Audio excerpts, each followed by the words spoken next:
বাঁশবাগানের মাথার উপর চাঁদ উঠেছে ওই, মাগো আমার শোলক বলা কাজলা দিদি কই।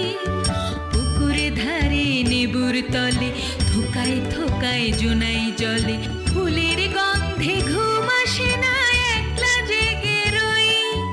মাগো আমার কোলের কাছে কাজলা দিদি কই। সেদিন হতে দিদিকে আর কেনই বা না ডাকো, দিদির কথায় আঁচল দিয়ে মুখটি কেন ঢাকো। খাবার খেতে আসি যখন দিদি